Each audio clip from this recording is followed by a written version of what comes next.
Nüüd aga Eestimaale ja Tihemetsa, kus peeti Eesti motokrossi meistrivõistluste viimane etapp.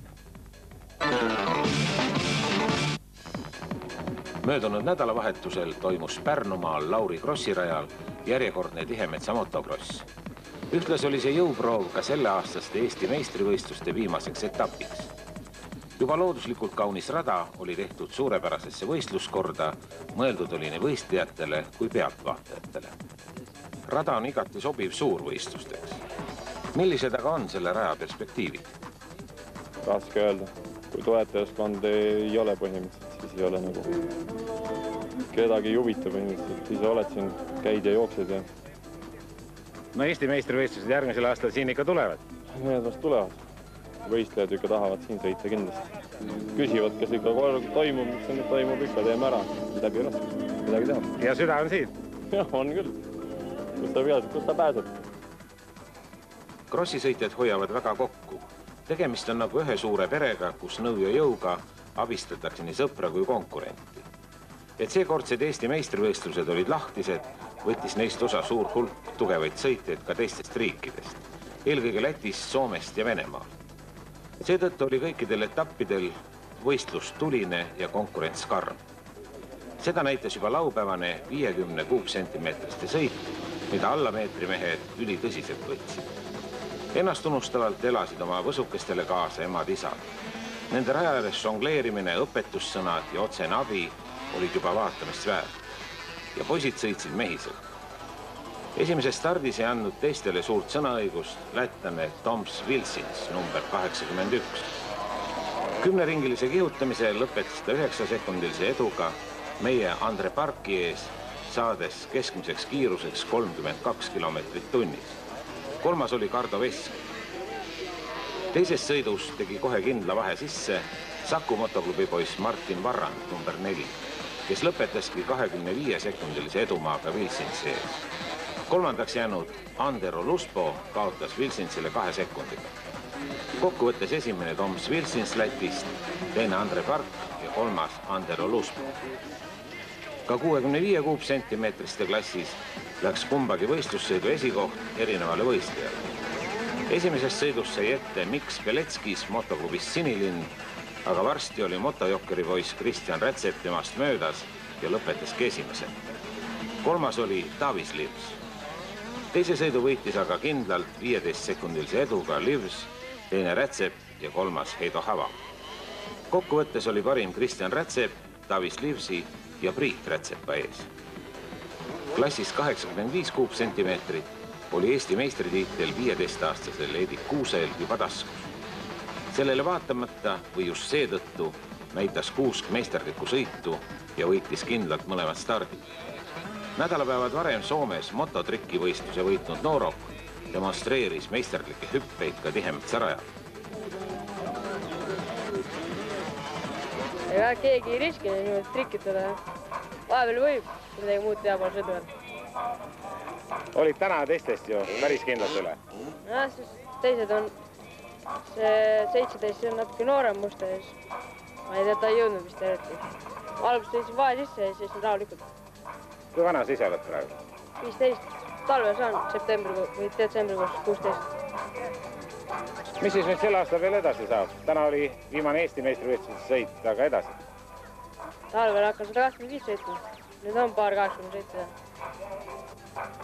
Kas sa oskad üles lugeda, palju on sinul nüüd juba kodus medaleid? Medaleid, ma ei tea, karikad natuke on alla 300 võib-olla. Alla 300? Võib-olla on täis juba. Hooaja alguses oli mingi 200 tuulis, 260. Meie nagu Leokit konkreetselt ja meie oleme nagu üldse seda asja siin Eestis hakanud üldse arendama, tänu millele poiste tase praegu nii hea on, aga nad on nagu kogu aeg 8 koos, neil on iga treening nagu võistlus olnud ja tõesti, kui me alustasime, siis kui tahtsime korraliku trenni saada, pidime Sakust Võrru sõitma ja siis käisime Soomes nädala keskel mingid sarju sõitma, lihtsalt, et saaks sõita. Aga tulemus on näha, Aigar oli eelmine aasta Euroopa meister ja Ets oli ka MM-il oli tubli ja Euroopa omadel seal korra 3 hulgas ja Tanelil on on ebaõnne olnud ja Aigari on seda võidusõitja närvi rohkem. Nüüd ootab Eestis 125 ja nii-öelda veel suuremad võidusõidud. Jaa, aga kõigepealt on vaja kaalu lisa saada, sellisena ei ole veel 125 seljas. Sikkel kaalub 100 kilo ja sõitja kaalub 40 kilo, siis ei sobi asjad kokku veel. Peab ootama. 85 kuupsentimeetristel olid kokkuvõttes teine ja kolmas lätlased Zygmunt Steinbergs ja Kristaps Slepits. 500 kuupsentimeetristel mootorratastel jäid kõrvale meie parimad. Leokid, Juss Laanso, Toomas Triisa ja Jaanus Kova. Seetõttu peremehed siit põhja ja lõunanaabri. Esimese sõidu kindla esikoha sai Soome motokrossi kuulsus Niko Kalandie, number 52, lätlase Agris Litvinovsi ja võistkonnakaaslase Petteri Gustafsonile. Teises sõidus näitas Litvinovs, number 32, et tal on kindlad võiduplaan. Ta läks kohe juhtima ning vahe tema ja Niko Kalandie vahel püsis mitu ringi. Siis hakkas Kalandie tasapisi meeter meetrilt ligemale nihkuma. Üksteise järel veeresid rajalt ära nii mõnedki tagumisotsa mehed. Raske rada tappis füüsist ja käed-jalad ei pidanud tohutule koormusele vastu. Liidrid aga jätkasid endises tempos. Mõned ringid enne lõppu sai Kalandie Litvinovsist mööda ja hoidis edu lõpul. Kolmas jällegi Petteri Gustafson. Selline oli järjestus ka kahe stardi kokkuvõtt. Uraalklassi külgvankrid on pealtvaatajatele alati huvi pakkunud. Tublid tehnikamehed on 80-ndatest pärit vanad mootorrattad üles putitanud ja sageli ise ka ratta seljas. Võit on sageli tõeline töövõit. Enne viimast etappi olid juhtpositsioonil Kose koolipoisid Maiko Tiits, Silver Kübar, number 77. Kahjuks tuli esimesel ringil kukkumine, siis rattarikke ja favoriidid võisid kiivrid selleks aastaks seinale riputada. Teiseks stardiks ratast korda ei saadud. Hästi sõitsid Türimehed Urmas Põllust, Lembit Loorits, number 8, kes lõpetasidki esimese sõidu esimestena. Jaak ja Art Kruusemendi ning Sergei Ivanovi ja Ahto Jalaseid. Teiseks sõiduks olid oma aasta otsa ehitatud tsikli korda saanud motoklubi Läänemehed Juhan Tammik, Ervin Kuris, number 52. Mehed tegid sellist sõitu, et teistel ei olnud mingeid võidušansse. Lõpuringidel võis juba vaiksemalt lasta, võit oli niigi kindel. Teised olid üldvõidu saanud Jaak ja Art Kruusement, kolmandad Andro ja Andras Kuriks. Esimese võistluspäeva lõpul oli päris hea meie motokrossi tänase ja homse päeva üle aru pidada. Ma ütleks, et asi hetkel minu isiklik arvamus, et ei seisa paigal, vaid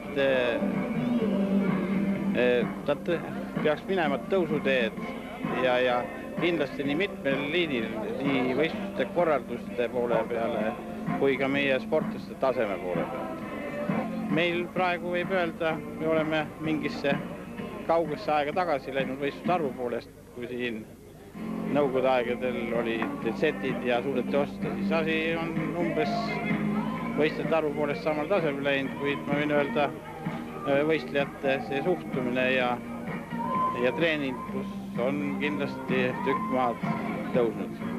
Ja millest on muidugi hea meel, pealtvaatajad on tulnud võistlustele.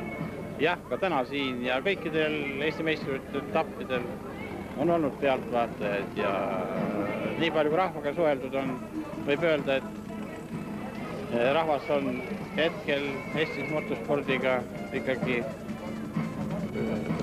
tunneb head meelt, et ta on jõudnud selliste tasemele. Pühapäeva hommikuks olid taevaluugid valla ja võistlustingimused hoopis teised. 125 kuupsentimeetristel mootorratastel peremehetses laupäeval 500-stes kolmanda koha võitnud soomlane Petteri Gustafson, number 129. Teise ja kolmanda koha eest võitlesid Niko Kalandie ja sakumees Henri Remma, number 26. Mõlemal üks teine ja üks kolmas koht. Et Kalandie tuli teiseks just viimases võistlussõidus, kuulus teine koht talle ka üldkokkuvõttes. 80 kuupsentimeetriste B-klassis vaheldusid kaks kuulsat nime, Krestinov ja Triisa, Triisa ja Krestinov. Just nii lõpetatigi. Esimese sõidu võitis Gert Krestinov, number 55, Jüri Triisa, number 22 ees. Teises sõidus oli järjestus vastupidi. 2 sõidu kokkuvõttes võitis võrdse punktide summa juures Jüri Triisa, teine oli Gert Krestinov, 3. koha sai Krestinovi klubikaaslane Kristjan Lemm. 500 hobi on klass, kus sõidavad mehed, kellel kiirus veres.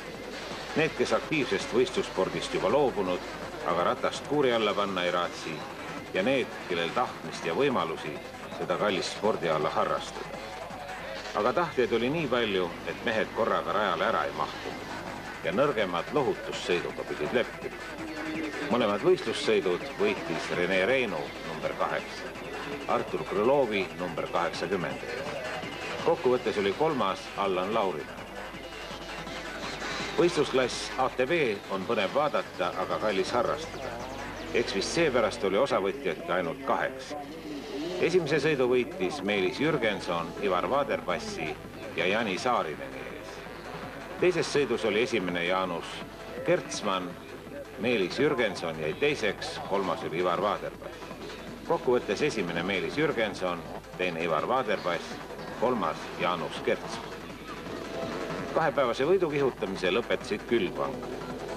Esimeses sõidus käis esikoha heitlus Saku ekipaaži Andrus Vaks, Raimo Kaul, number 67 ja Kohila meeste Argo Põldsaare ja Tõnu Hansari vahel.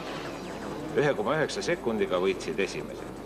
3. olid Urmas Sugasepp, Harald Skurpnieks, number 49. Teise sõidu võitsid aga Sugasepp Kurpnieks. Kokkuvõttes esimene Andrus Vaks, Raimo Kaul, teine Urmas Sugasepp, Harald Skurpnieks ja 3. Argo Põldsaar, Tõnu Hansar. Krossi aasta 2000 on lõpus jõudnud.